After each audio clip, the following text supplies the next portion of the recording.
Welcome to the Biz Tool Store podcast. This is Tay Musselwhite, and on today's episode, we're talking with Jim Marsh from Swell Watercraft, a company that designs, manufactures, and ships sit-on-top kayaks from their factory in Ellsworth, Iowa.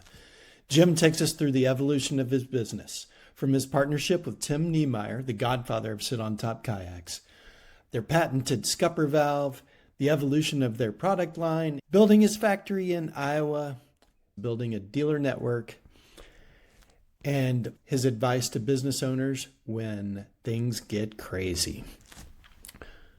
I really love the fact that this is a made in the USA story. Jim is not only candid about the struggles of running a manufacturing business, but also about his passion and a life-changing why that is the heart and soul of Swell.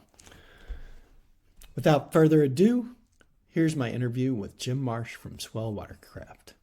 Where are you today as we connect? Coming to you from Ellsworth, Iowa here in the Swell Watercraft factory and the Swell Watercraft headquarters here, which is my tiny 10 by 10 office that I've built here. So actually I had planned to get into it a little bit later, but tell me about that. So what is Swell Watercraft? You're manufacturing fantastic, like ocean-going kayaks. Like you have fans in Puerto Rico, you have fans across the country, and a lot of them live on the coast. So you're manufacturing ocean-going sit-on-top kayaks in Ellsworth, Iowa. So how did that happen? Yeah, that's the key, is the sit-on-top kayaks, is that we've come out with some boats that are super good in your local lake or your local river, but they're also going to be able to handle salt water, waves, currents, and rough conditions off coast and in salt water, and that there are sit on tops, not sit inside kayaks. And what we've done here with Swell is we developed a little piece of technology that is a drainage valve that allows the sit-on-top kayak to be your feet and your butt to be dropped down about 3.5 inches lower than any other sit-on-top kayak that was ever made previous. See, a sit-on-top kayak has drainage holes in it throughout.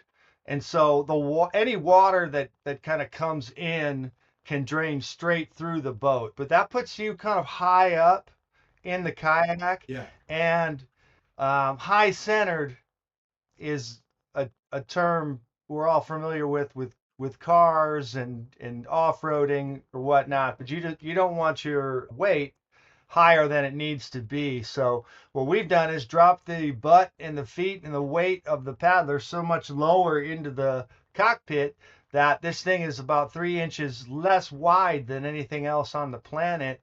So it's faster, it turns better, and it's actually super comfortable as well, because you've got that 3 inches between where your butt is and where your feet are, which gives you an angle in your knee that some of these other sit-on tops just weren't able to provide. So it's lower back pain is what you get when your knees are locked, and when your knees are bent, you get a little more comfort and ability to lean forward and paddle all day. It's interesting because when I think about a kayak that I would take on an ocean, or like I live close to Lake Michigan, I think of an enclosed kayak where, you have to squeeze in and you have a spray skirt and stuff. And when I talk to people about that, like, it's kind of scary, right? Like you have to know how to roll, or if you tumped over, you got to get out of it if you can't roll. Is that a fundamental difference with the sit on top? Is that it's just that much easier? Sit on tops have been embraced from the beginning.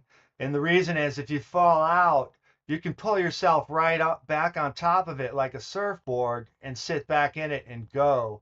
Now, any kind of cockpit kayak is going to fill up like a tub with water, so that it's not going to have any stability left by the time you get your butt back in it and get it upright. You're not going to be able to paddle it away. So that's where sit on tops have come in the 80s and really decimated cockpit kayaking as it pertains to the ocean, just because of the danger level of being a mile off coast, flipping over, and not being able to get back in that cockpit and paddle away. Even sometimes, Yeah. even if you have, somebody there with you, the problem always is if you got knocked out, that's probably because there's rough weather happening already. There's waves and stuff lapping. So now it's harder to get back in a cockpit kayak. Whereas Yeah. with the sit on top, generally you could pull yourself back in. Certainly if you had someone aiding you, anyone could pull themselves back in. There's a Yeah. safety aspect there that's made sit on tops kind of explode. Yeah. Um, no disrespect to that. I love that type of paddling myself too, and whitewater paddling as well in cockpit kayaks. Love it. Yeah. But this is kind of I think when I reflect on it historically, then I have to think about how we got started as a company and how Tim Niemeyer himself started Ocean Kayak, roto molded the first plastic sit on top kayak ever with the holes in the sit on top for drainage, which are called scupper holes to this day. His boat was called the Ocean Kayak Scupper back in 1983. And when he first started roto molding, and Tim is a big part of the impetus of Swell Watercraft as well. He's a huge part of the story. Along the lines of your story, what's your background? How did you come to be manufacturing kayaks in Iowa? You talked about whitewater kayaking, so it sounds like you have a history of doing that. What's your progression? How did you get here? I didn't do it deliberately at all. It wasn't a plan. I Sort of hear a stumbled. story here. I ran Canoe and Kayak magazine, the world's biggest paddling magazine, for 10 years, and worked at Paddler magazine for 5 years before that, so 15 years total in that space. And when I worked there, I was able to take visits to see some of the larger kayak manufacturers, actual factories, go through and tour, visit them, and kind of started figuring out what the whole marketplace was all about. Yeah. Um, Getting extremely interested in what they were doing, how they were positioning, and I guess how they were making money. And Yeah. flash forward to 2015. The job's wearing on me at the magazine. It's a print magazine. I feel like there's a countdown for that company to figure itself out. Yeah. Um, in reality, I really wasn't getting it 100% figured out. My father passed away, and a few weeks after that, I just decided I was going to leave that magazine, and that put me into like a year of, I guess, trying to figure myself out, and eventually got into a conversation with Tim Niemeyer at an outdoor retailer trade show in Salt Lake City about a newer, better Scupper Pro kayak, which was something I was very familiar with, especially based on this article that was written called "Why Are All the Kayaks Made for Fat Guys?" And the the fictitious author name of that was called Uncle Scupper, believe it or not. So throwing back to that original kayak that they liked so much, comparing it to what's being made today and how fat and clumsy and heavy and cumbersome and hard to turn and slow these new boats kind of are. It's the funniest thing we ever printed in the magazine. I'm forgetting the author's. Printed it at Canoe and Kayak? Yeah, 100% Oh, that's awesome. under this fictitious name. And then the guy's name is not coming to me right now. If he's out there, he's probably like, how come you can't remember my name? But he's my Facebook friend, and he lives down in Houston. He paddles the Gulf, and super cool, funny guy. That got us all sort of up to speed on the history of the Scupper Pro, and all that. And in my conversation with Tim, he had this idea to lower the cockpit and kind of supercharge the performance in this kayak. So I joined him in it. I was the financial backer, 100% of the project from the outset. We brought in this guy named Adam Biershank right away who could do CAD drawings. And the three of us kind of took it on. And there's videos about designing the Scupper 14 that just feature me, Adam, and Tim doing prototype after prototype, developing the valves, which ended up being the bigger chore involved. Wasn't Yeah. designing. In fact, we got the kayak done after 4 prototypes of the kayak. We got that thing done, and the valve still really wasn't where we wanted it to get. And in the end, it was just Adam and I kind of struggling to get the valve to full functionality, full manufacturer ready kind of product. And we got that out there in 2019. It's just to clarify, that is your scupper valve, and that is, I believe you have a patent on it. I've got That is kind of the beauty of your boat, is that it's what you were talking about earlier, because you've sunk the weight below the water line, but that scupper valve lets the water drain out, correct? 100%. Yeah. It's not a mechanical thing. So it actually takes human power to initiate it. And Yeah. it's a little valve, which I don't have one in front of me, but it's a little valve that's got essentially what looks like a polypropylene ball inside of it. It looks like a ping pong ball. And Mhm. we use the Venturi effect to speed up the boat. Generally, when you get like with the 14, you get to about 4.5 knots, which is really flying a good speed, a sprint level speed. That ball is your cockpit's full of water at this point, and we're going to try to drain it, right?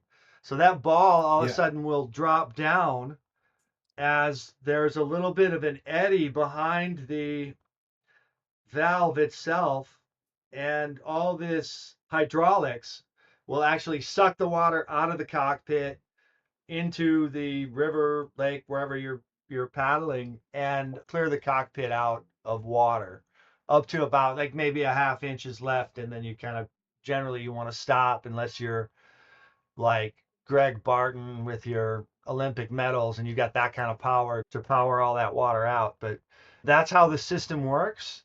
And it's a utility patent that we actually have on it. So we got 15 years of clearance to clear the lane, shall we say, Yeah. and develop that product.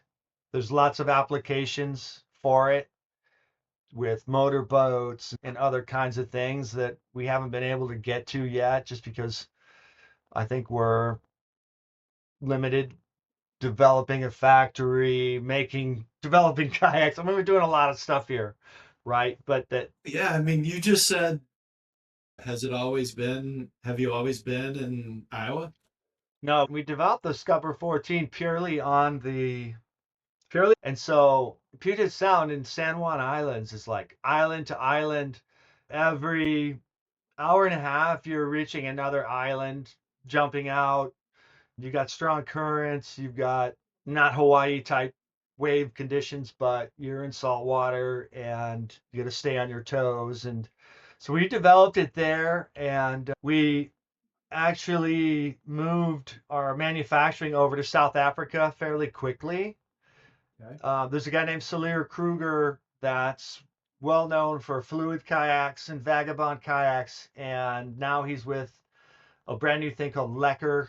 So he's developed just a ton of models throughout the years, but he also had a manufacturing facility in South Africa for a while. And so I was manufacturing there, and Salir's my buddy. So we made a plan early on to bring manufacturing to the USA and how we could utilize some of his expertise and custom rock and roll oven stuff that he's done, like a perfect hexagram that makes a kayak really well. That's really good for specific things. So Lear ended up putting a lot of metal together, and we got a whole container full of it. And then it was just like figuring out how to piece it all together to make our own rotomold oven here in the United States, in Iowa. But that was it. That's a kind of long look at like me and Salir working from 2020 to really till now. So he did my manufacturing. He's done some design work on some of the boats, and he was able to make plans for our rock and roll rotational molding plastic oven that we have here, and help me put all that together and kind of execute that plan. So we kind of had that plan together for like 5 years to do all that. We moved to, we couldn't stay in Washington. I mean, you wouldn't, it's a shipping game with kayaks, and you wouldn't want to expensive items from Washington when the biggest markets in really in the world are like down in Florida and South Carolina, North Carolina, Virginia. Some of the volume of the kayaks are going to head in that direction, like it or not, Yeah. with the population and everything. And so we had to move it east. We wanted to find a community that would work with us to maybe try to get like a low interest loan to put our building Yeah. down. We first went and we talked to people in the Chicago suburbs, Hmm. because that's where I'm originally from. And that's where my brother's originally from, my business partner and his wife Okay. as well. She's originally from Morris. We're originally from Sandwich, Illinois. So we were looking around there and trying to put a factory up there. And we couldn't get the low interest loan because we didn't qualify, essentially because they didn't have these kind of programs for white males at that time. Interesting. My brother and his wife actually live in Ames, Iowa. So they put out the exact same kind of inquiry in Ames that we were putting out in the Chicago suburbs. And they have no such rules at all about minorities or whatever over here. I mean, it's a low percentage of minorities that live here. So that we got ourselves a $500,000 loan at 2% interest from Midland Power and Corn Power development associations. So we got that's a pretty good leg up for us. Also, Yeah. we raised some funds in 2022 on WeFunder, Uh-huh. $152,000 there. And we applied that money into the building and the development of this property as well. And now we've got to the point where it's up and running and functional. And yeah, that's just kind of where we're at. It's awesome. So, from hearing you right, you were manufacturing your boats in South Africa Right. starting in 2019 or 2020. 20 will be late 2019 when we got And started so, there. wait, was that during COVID? I just got myself out of there right before COVID kicked off. We didn't know about COVID. It must have been February of 2020 that I made a trip there. There was talk in the news about COVID. I remember actually getting on the plane and leaving. And when I left, there was a lot more news about COVID happening. There were people wearing masks, and everybody was on high alert about COVID. And I got home and the lockdown started. Visited the factory and I had to have my jab, my vaccine, and I had to have my card to get in the country and all that. So yeah, when I went back for a visit, then that must have been probably 2 years later or a year and a half later. So, I'm not a manufacturer, but when I think about COVID, you heard all this stuff about supply chains and craziness. How did it affect your business? We got crushed really in a lot of Oh, levels during COVID because we got over there to South Africa, and what started happening is it actually at the time it wasn't as bad as being in China,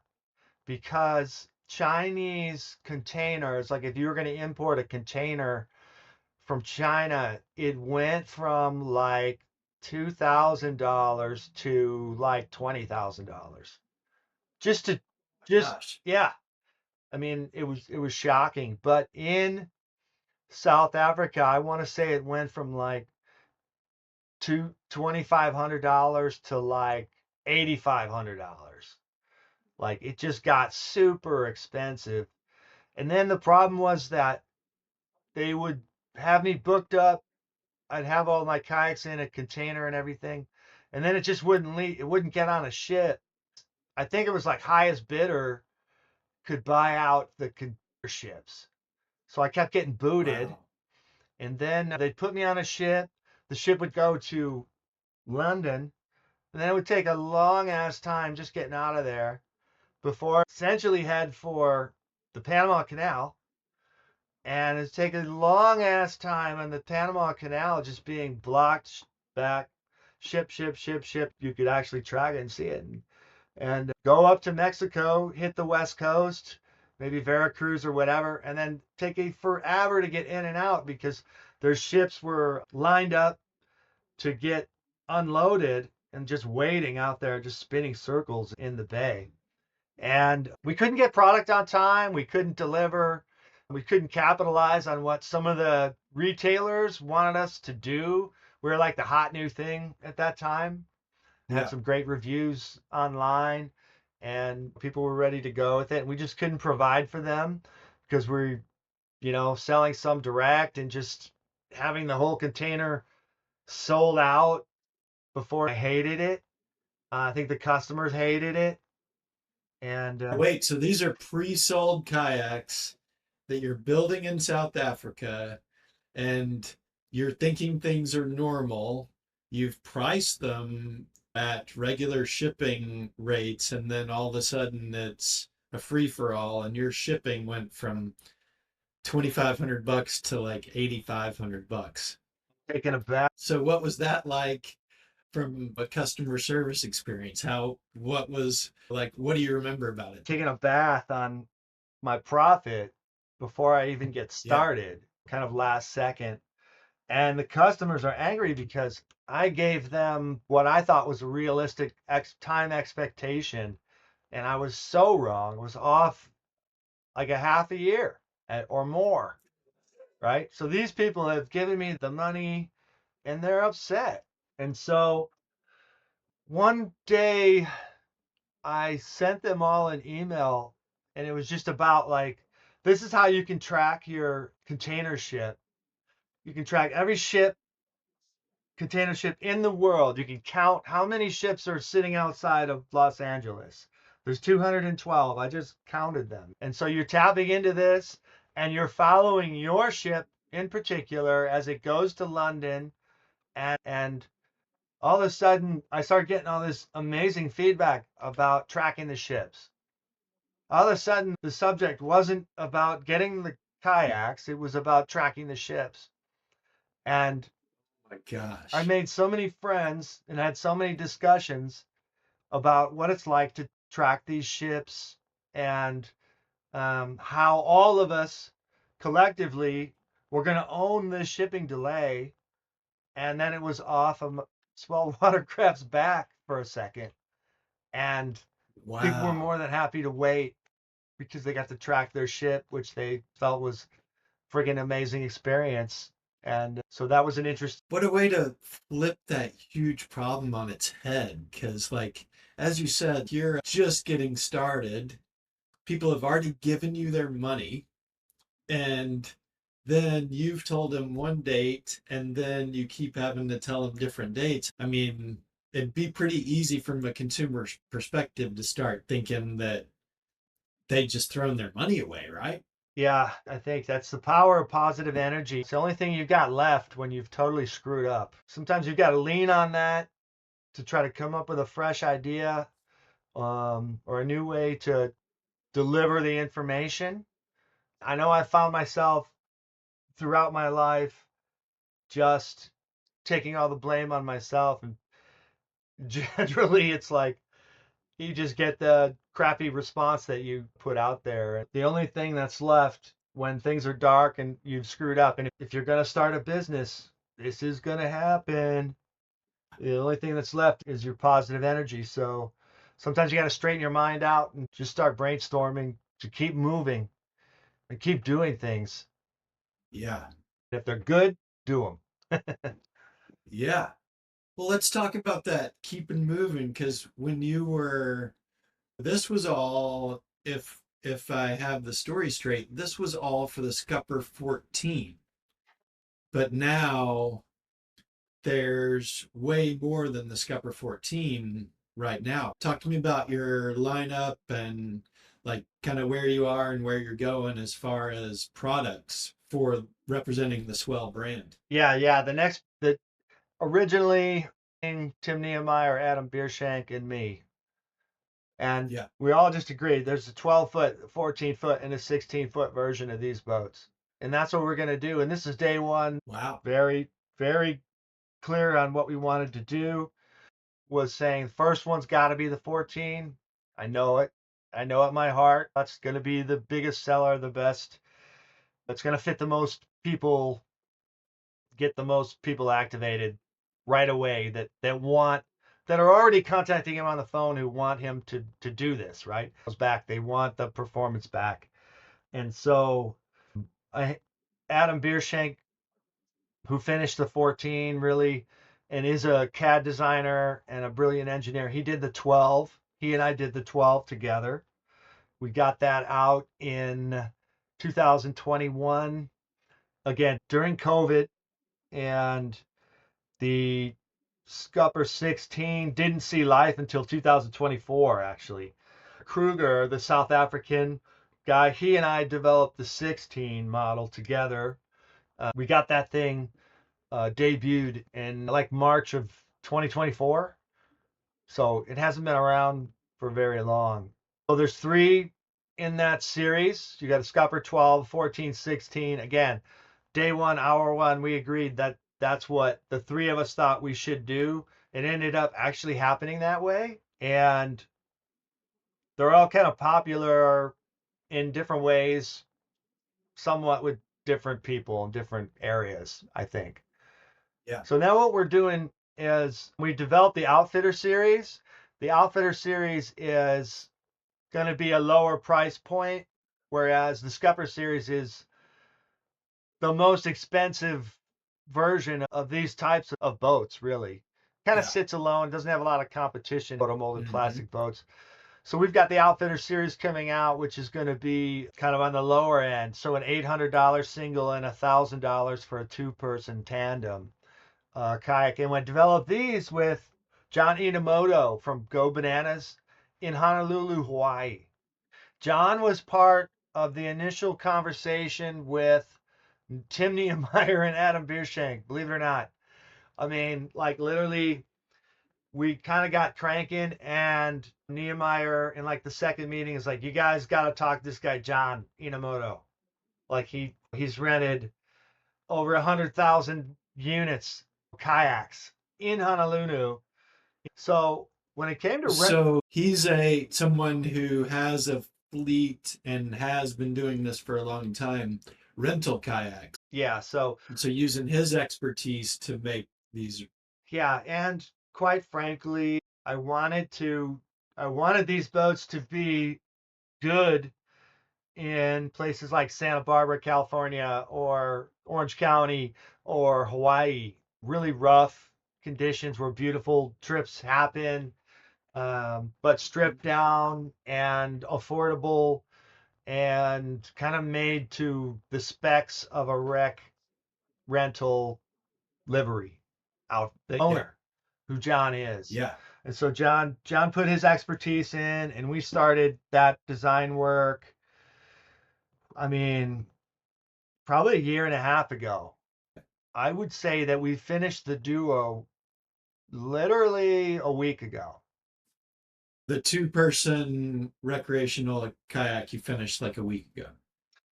Yeah, I mean, Yeah. we had images of basically what it was, and we published those images. We're like, here it is. But then we messed with the floor, and we just weren't done perfecting different things. Worked with a couple different CAD designers on that, and just kind of had different people looking at it. We didn't prototype that one. And so what you're really trying to do is figure out what happens when a fat guy or a skinny guy or someone in between gets in this boat and paddles it. Yeah. And what happens when they catch a 25-pound fish and they put it in the tank well?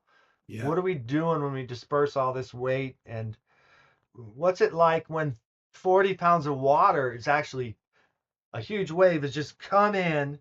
What weight of dude is this going to work for? So it didn't really, a lot of it didn't affect the end look of it and stuff. So again, like I said, we published those images. This is what it's going to look like.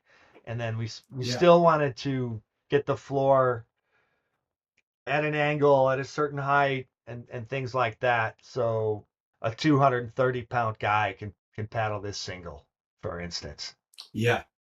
So Wow, that's amazing. put those Right out. now, We're going to put those out in 2026. So I'm literally buying the molds in 10 days, and they'll be made in China, which is just kind of how these things happen. This where stuff gets made, tariff or no tariff. the molds will be in China, Yeah. be made in China, but you're building these boats in Iowa, right? Yeah. Yeah. 100%. The mold is like a 1,000-pound aluminum version of the kayak that you press the plastic into. And it's really expensive piece of deal. And so we're getting the single and a double at the same time, and they might get them done before Chinese New Year, what's called Chinese New Year, and they might not. So Chinese New Year is like 3 weeks where China has a national holiday, and no one can work by law. No ships go out. Nothing's going to happen from, I don't even know, but I think it's February 1st to like February 25th or something like that. It's right around that time of year. So if we can't get our molds made by then, we're either going to get them in February or we're going to get them in like April 1st. Yeah. Because of that little piece of time period there. So one of the things I wanted to ask you about, like when I was looking through all your socials and everything, so the YouTube page has the Swell Watercraft YouTube. It has some great videos on it, the whole design process, things like that. But then, like on your Instagram and your Facebook, you have like your company has fans. Like people love your boats. And then, like, what are just a couple or two or three of those that really pop into your mind? Like, there's these guys in Puerto Rico, it looks like, and then Yeah, those are the main. what's some other feedback that you've really gotten from users of your boats? Team Swell in Puerto Rico, you guys rock my world. I love you guys. These guys are going out every weekend. They leave the mainland and go out to some island. They all wet exit the boat at the same time, and then they pull themselves back in. They do exercises. They play drums and music when they get to the island, and they sing a song and jam out. That's my number one right there. Those guys. And Sergio Rodriguez at the Shack in Ponce, one of the people who actually stepped up and had the guts to buy these things sight unseen, basically, bring them in for his customers, and kind of started Team Swell, really. So thank you, Sergio. And then what kind of feedback have you gotten from the outfitter perspective? Is there anyone who's using these in their work where they've come from one type of kayak or one brand of kayak and now they're in the Swell and they're like, hey, this is awesome? I think it It's been a bit of a struggle to introduce my kayaks into a lot of these retail environments because they're heavily filled up with X percentage of fishing kayaks, X percentage of rec kayaks, a couple canoes, maybe a couple thermoform sea kayaks or something. And then I'm coming in with these fast sit on tops and they don't have open money to buy a new category, right? So it's almost like Yeah. my boats are, even though Nehemiah was doing his thing in the 80s, and a lot of these boats were there. They've all been discontinued. And so it's like I'm coming from a whole new perspective of fast and maneuverable, whereas everything has gone to this super big, clumsy, stand up and fish off the deck type of kayaks. Yeah. I had a customer in New York City once, and he was 6'5". So I really couldn't answer the question, can you fit in the kayak? Yeah. I said, what's your inseam? So I said, you got a 36 inseam? I can fit you in this boat, but we need to get together to prove it. Why would you buy it if you can't prove it? Yeah. Where do you shop? I shop at the dinghy shop in Long Island. I Yeah. looked these guys up and they got this huge history and great boats and great products, sailboats, sailboat lessons, like got the yin yang on the water. Seems super cool. And so I call the guy up and he's like, no, I don't know what Swell Watercraft is. I'm one of the guys who buys the Yeah. kayaks. Yes, I never heard of you. Okay, pull up my website. He goes, oh, that's interesting. That's interesting. I like that. Your idea seems spot on.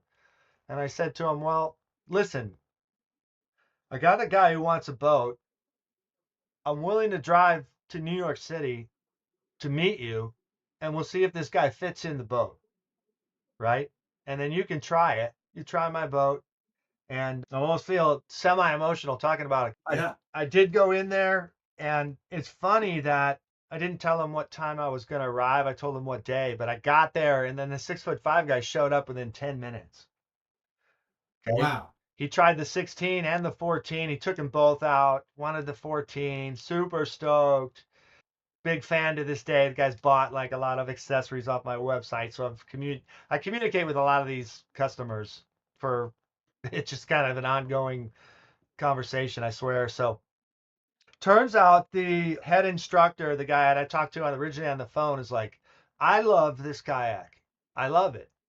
I was like, yeah, I mean, you would take it out for your personal use. And he's like, no, he's a Greenland style kayaker. Like, he's got a Greenland paddle. He's got a friggin' $4,500, 18-pound Greenland boat. But he doesn't like rudders and he loves my boat for all of his instructional needs.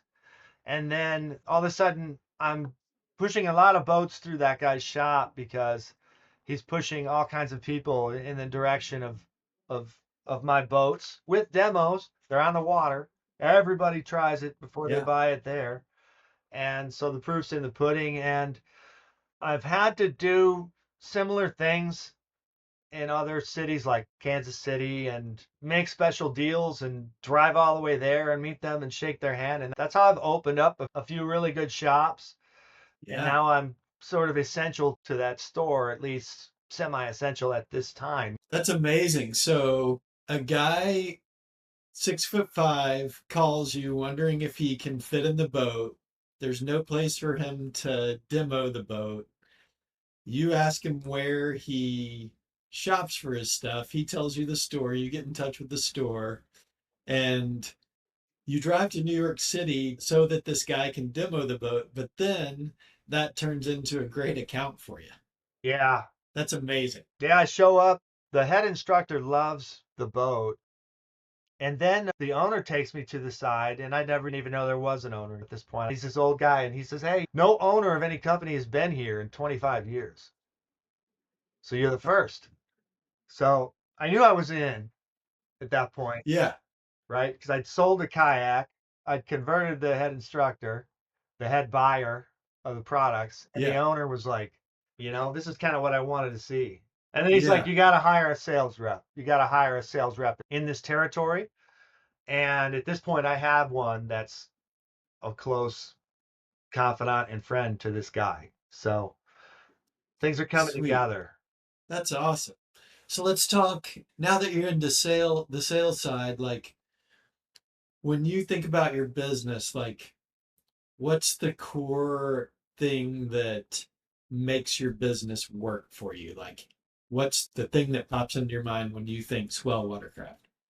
Well, honest to God, it's kind of going to go back to day one again. Adam, Yeah. Tim, and I, that there's a whole contingent of paddlers out there that don't like cockpit kayaks or they don't like folding their legs inside of them. And that these people were contacting Tim on the phone and through email. Some of these people were kayak dealers or sales reps or just people in the marketplace saying, "Hey, this is needed." And he was speaking the truth on day one that was needed. And so I'm filling this niche that nobody else is doing. And so people are calling me and I can barely have the conversation about the competitive. And sometimes it's like, "Hey, will this hold me? Is this gonna have enough weight capacity for me, or is this we can do some numbers like that?" But essentially, it's not like, "How about you versus the Wilderness Systems Tarpon 140?" It's like that's probably like closest competition. It's like people don't even they're so different.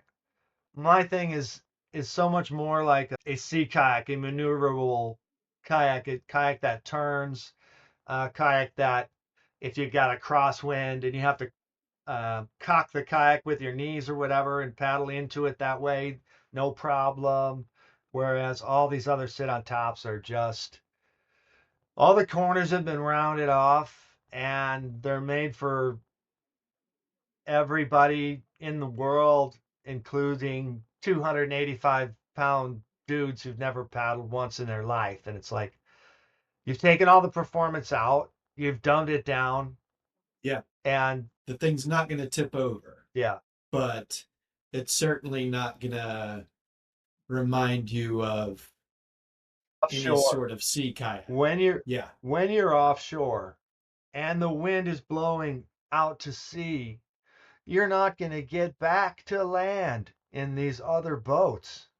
That's the critical thing that especially the Outfitter series, especially the solo and duo, okay?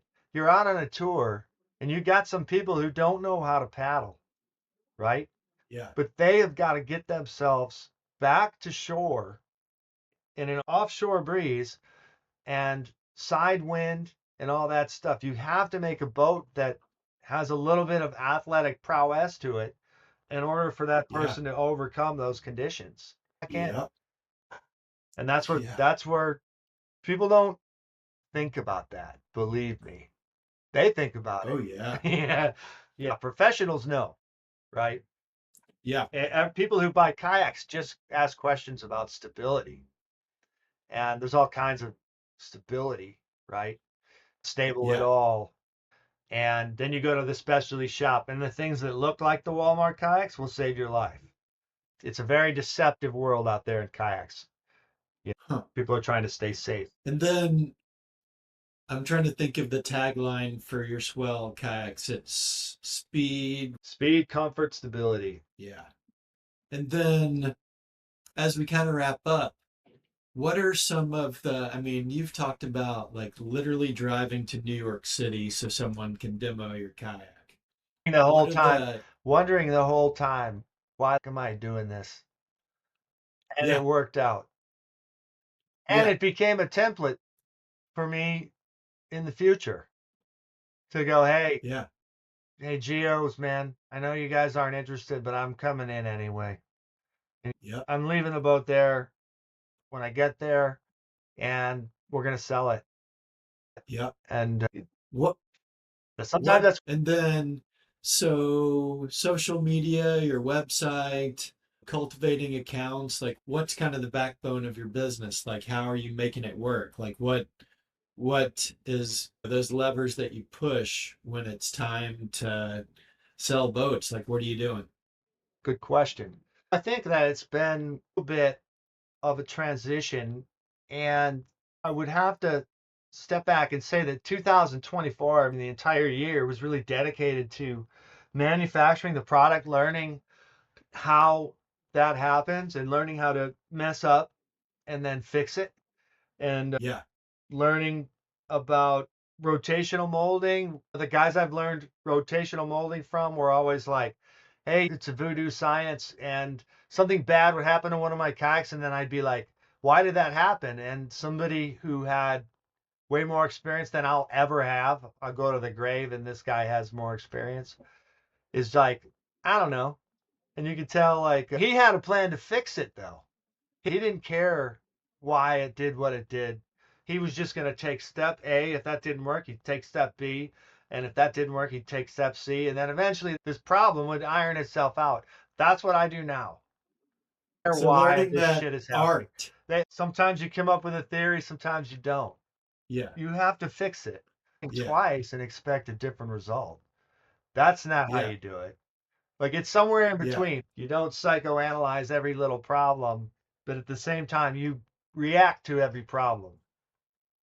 And And so so now we're in build now to answer your proactive. question, now we're in 2025 and I've had a little more time to consider marketing and get back into the swing of things. I think what's really important for us is to expand that retail base, is to have Yeah. ambassadors. We've got sales reps that we've hired in Mid-Atlantic, in Southeast, and in the West. And I really like the idea of those guys helping me cultivate these relationships and expand the business so the boats are in front of people. Um, Yeah. there's like the Tesla version of selling, which is like, here, it's on the website, you can see it.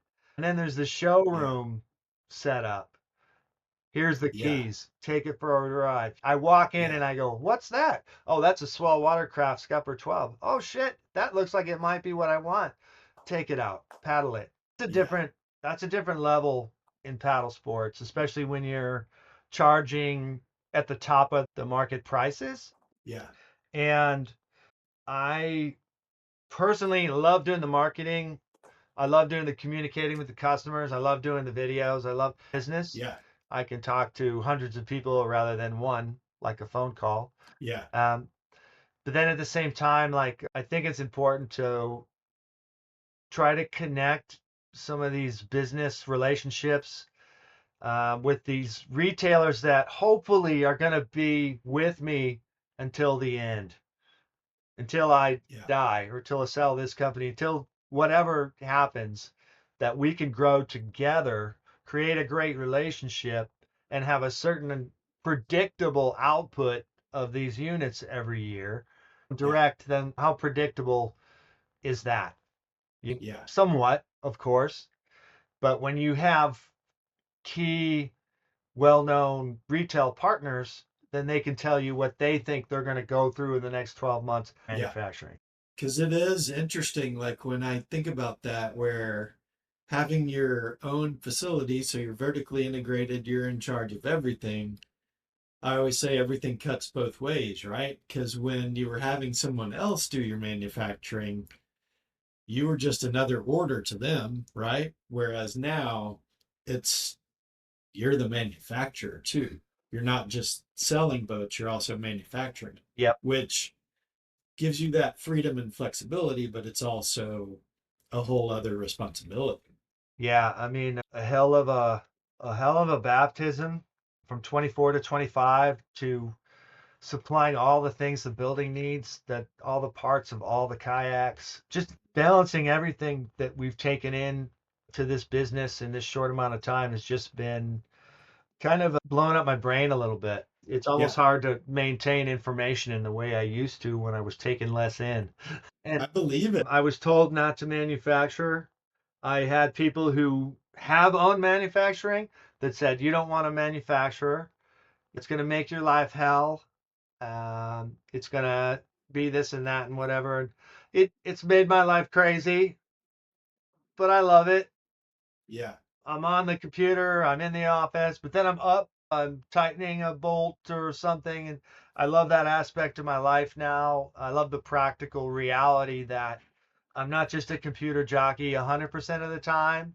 And yeah, I have to stay on my toes and work long hours to maintain all these different facets of the business. It's been fulfilling in its own way. Oh I yeah. don't have a lot of room for complaints or depression or Yeah. things like that. I'm just move, move, move, and I've felt my life shift that way a little bit Yeah. since I was an importer. That was kind of in cushy life, right? Very disappointing Yeah. too because I wasn't able to get the products. But now that I'm doing this, I'm just busy all the time and hopefully making little improvements here and there just constantly. And I love that about my life at this stage. Be doing Yeah. it when I'm 80? No, Tay. So let's talk future. Like earlier you mentioned We Funder, and where are you now with growth plans, We Yeah. Funder, things like that? We're on It was a setup. We're on WeFunder.com right now. Swell Watercraft is up there.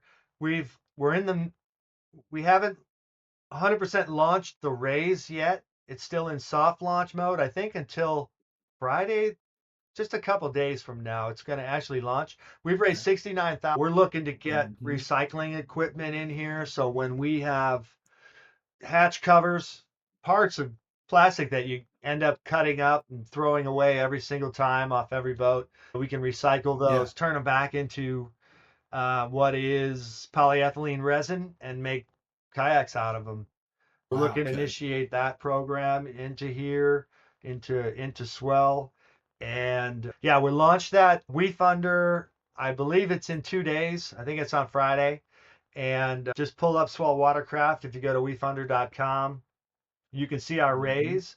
And we've had a lot of customers that have gotten us this 69 grand or whatever. And now we're going to put it out on the WeFunder market. And hopefully some of those investors want to join us for the journey as we kind of develop this thing into what we hope is kind of the right size business for paddle sports.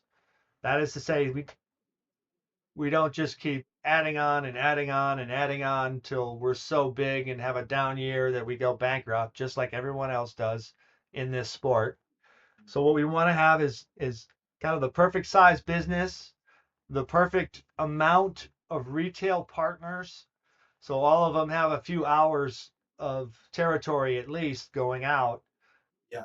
and create a kind of a happy ecosystem here, which seemed like a real simple idea in the outset. And I think we're almost there to completion.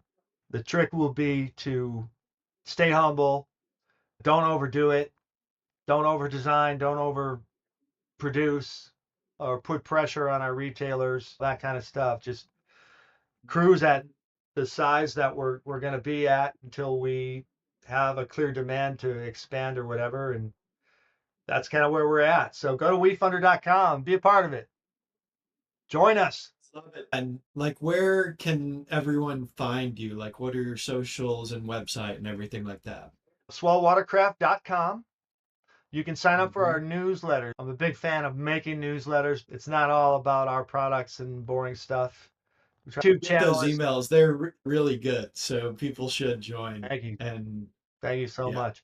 Tay, on the marketing side, I just wouldn't be having any of this stuff work out as good as I can.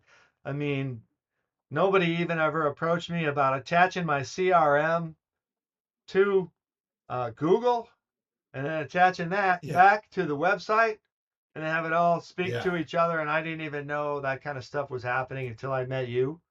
And so Yeah. I appreciate you getting my marketing straightened out and keeping me on the high road. The other thing is my YouTube channel.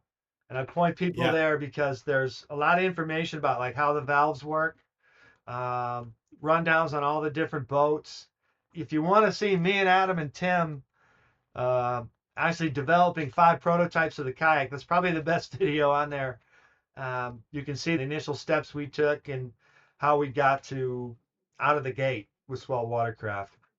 Yeah. And there's actually one that I always think of is there's a video like in the 14, like going off the beach, hitting some huge waves. And that's just such a, I mean, I'm thinking right? Yeah, Like it's, he's in a foam prototype, so it's made out of closed cell oh, foam, really? right? And he's sitting on it and catches a wave like perfectly and completely nosedives and pearls. So he jacks the back end straight up in the air, and I just got the best video shot of that ever. So that's the kind of It's a testing you got to do. testament to what those boats can do. That's what they're made for. Yeah. So people can find you swellwatercraft.com. YouTube is Swell Watercraft.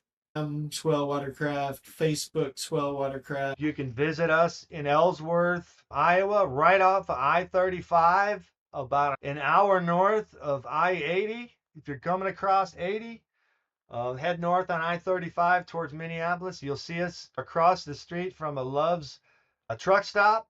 Sweet. We just kind of invite anybody to just stop in and check out what we do. We're going to give you 15, 20 minutes. We're going to show you around, and we love that more than anything. All my employees love it. So drop in and see us. We get lonely out here. It's a very small town, 400 people.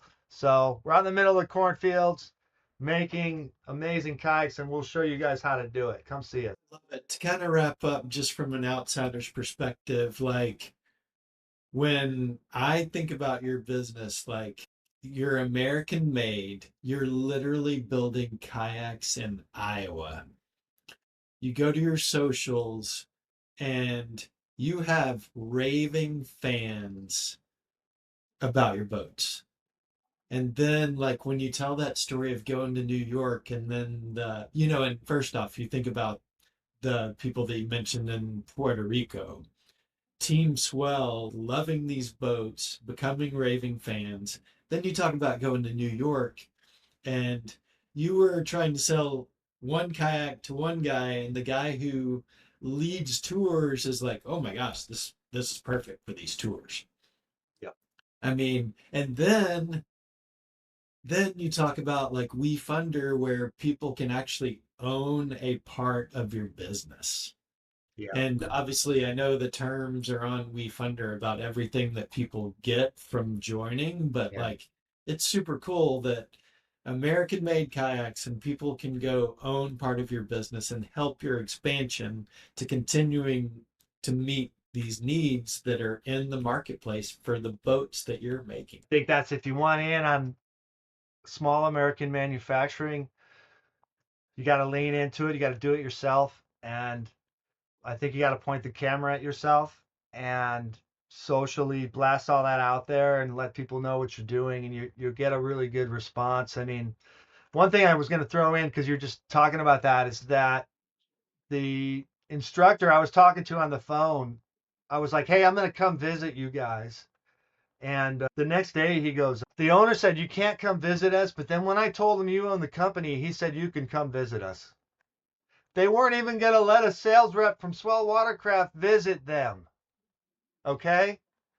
But if the owner was going to, because the owner was not just because the owner would drive from Iowa to New York, they Yeah, said, "Who the hell is this guy? Okay, we'll see him." Up yeah. until then, they weren't going to even look at it. Now it's my biggest backer. They're really important to me with the Outfitter series, things like that. So relationships grow from things like that, and sometimes you got to force your way in. So, Tay, thanks for having me today, man. Hey, thanks for your time, Jim, and to your continued success. I love the story, and as you know, I am right there doing everything I can rooting for you. Hey, I love Kimberlite Marketing too, and I appreciate your partnership in this endeavor. Yes, sir. Thanks a lot for your time, Jim.